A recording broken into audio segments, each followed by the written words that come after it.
This is a video about how to get started with Edgenuity. The first thing you're going to do is go to one of the district pages and come to the Staff tab right here. And then you're going to go ahead and select Edgenuity grades 6 through 12, which is under Staff Applications. So on the top it's Textbooks and Resources. Scroll down till you see Staff Applications, and then Edgenuity 6 through 12. That will take you to a login screen that looks like this. It'll say Northport East Northport up here. You put in your credentials, username and password, and go ahead and sign in.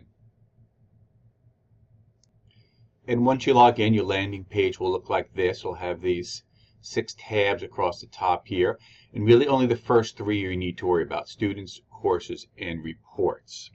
Now, there are 5 steps to getting started with Edgenuity. The first one is to create user groups.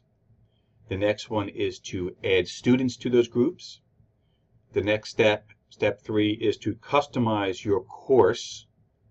The 4th step is to assign that customized course to a group. And the last step is to look at reports to see how the students are doing.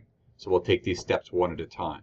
So let's go ahead and create our user groups. So to do that, I come up to the Students tab and come down to Manage User Groups. Select that.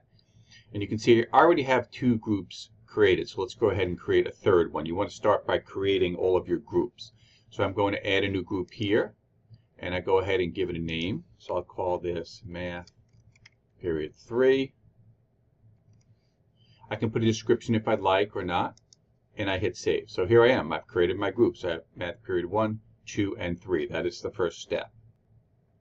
Step 2 is going to be to add students to these groups.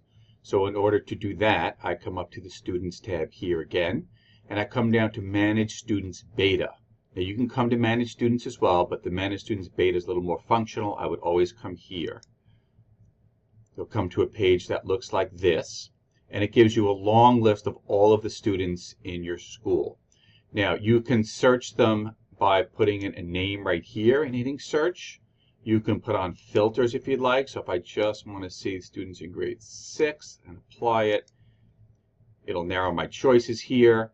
So there's different ways to find students, but when you find the students you want to put in your group, you go ahead and put a check mark next to the name. So I want these 3 students in my group 3. Now you notice when I started selecting students, a bunch of other options became available to me right here. Okay, if I deselect students, if I deselect all 3 of these, it goes away. Okay, so it's only once you select them that these options become available. And one you want to choose here is Add to Group. So I want to add all of these students to my Period 3 math group. And then the last part, very important, is the plus sign. If you don't click on the plus sign, they won't be added. So go ahead and do that. And they have been added to the group. I hit OK. If I go back to Manage User Groups and click on my Period 3, I can see those 3 students have been added to my Period 3. Let's go back to Manage Groups again. Step 3 is to customize my course. Okay, so I have my students, I have my groups. What am I going to teach them? So I come up to the tab that says Courses, and I come down to Manage Courses. This is going to give me a list of all of the courses available to me. Now, after each course name, you may see an A or a B. You may see an IC or CR. So CR means credit recovery. That is a streamlined course.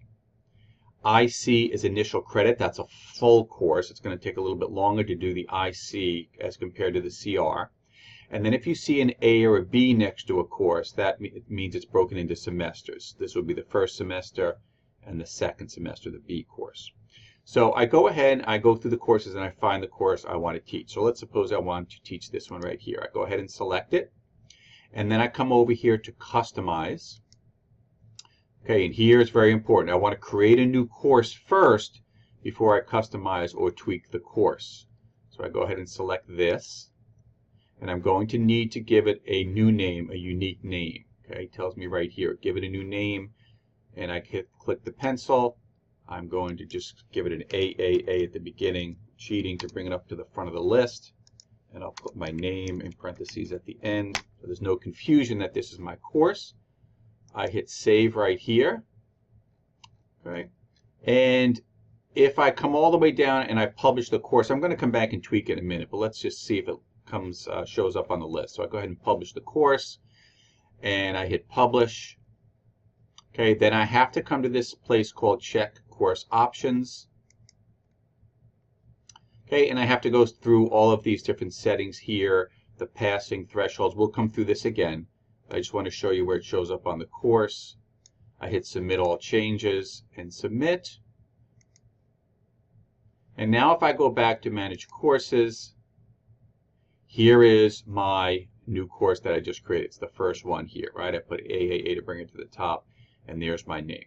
Okay, so that is the new course I created. Let's go back in and tweak it now a bit more. So I'm going to customize it some more. Now this time I'm going to just go ahead and modify the course without creating a copy because I've already made my copy. So now I can do whatever I want to it. So it's broken down here into these different units. Okay, and you can deselect entire units if you want. So if I don't want to do career clusters, I can deselect it. Now right now it's a 123-hour and 51-minute course. If I deselect this, now it went down to 117 hours. Now it's down to 110 hours. So you can remove stuff as you'd like. You can also drill down. So if I hit this arrow next to it, it gives me the different units within this section. I can deselect specific units. I can click right here to see exactly what's involved in this lesson right here.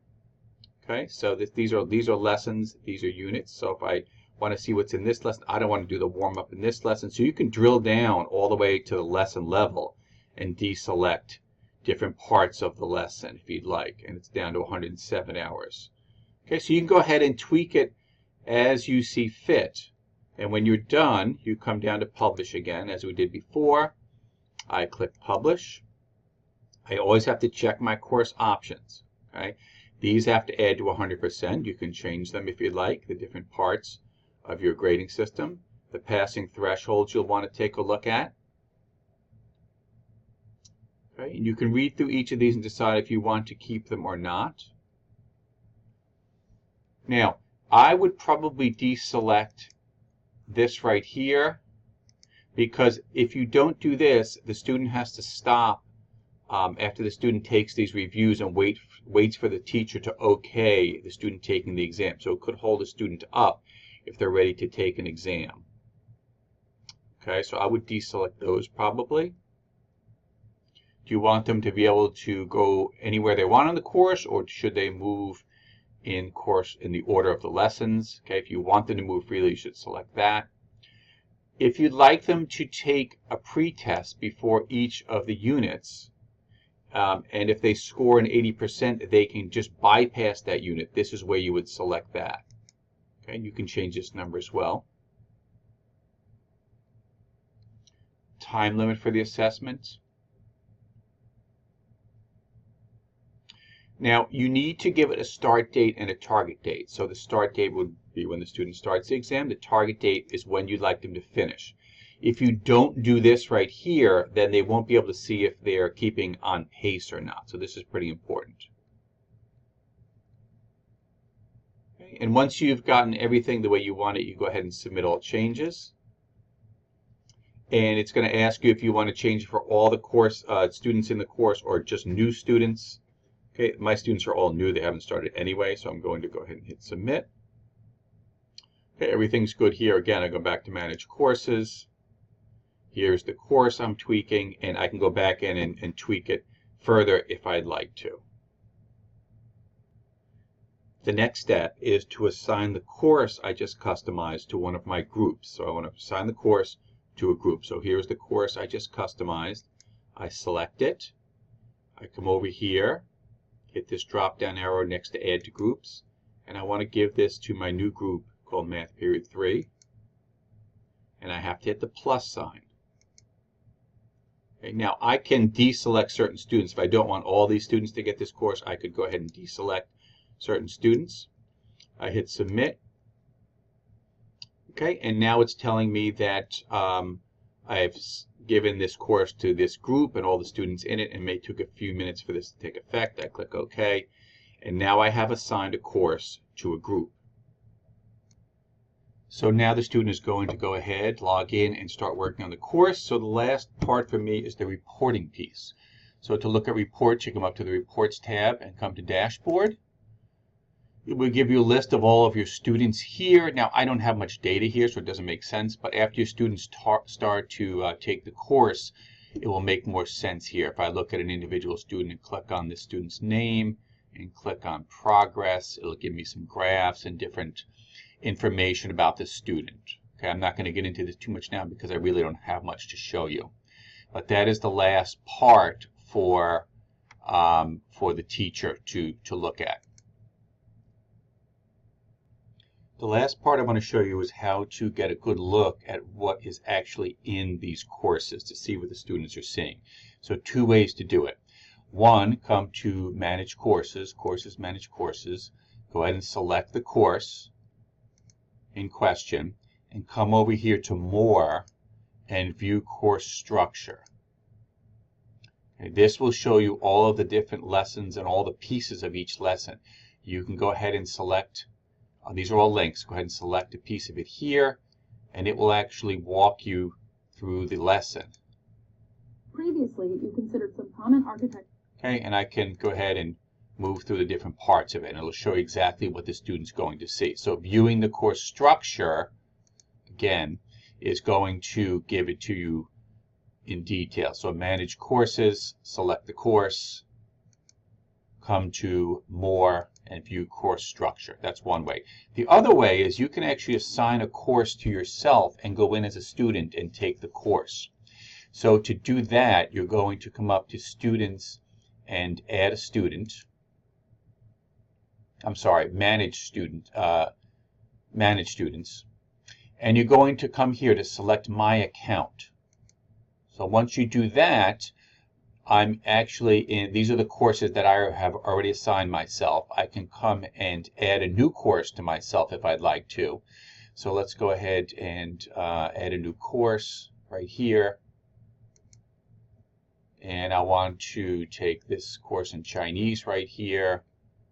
I'm going to go ahead and add it so that I can take it and submit it. If I go back to my courses, so now I've given myself this course as well. So I have 4 courses assigned to me as a student. Now, in order to see that, I'll show you how to get in and log in as a student. So to log in as a student, I come to any of the district pages to the Staff tab here and Applications Alphabetical List. Now remember, if you scroll down to the staff applications, this is where I would go in as a teacher. To go in as a student, choose it from the top list here, the online textbooks and resources. Scroll down to Edgenuity 6 through 12. If I'm using a Chromebook, I would come here, but I'm not, so I select this.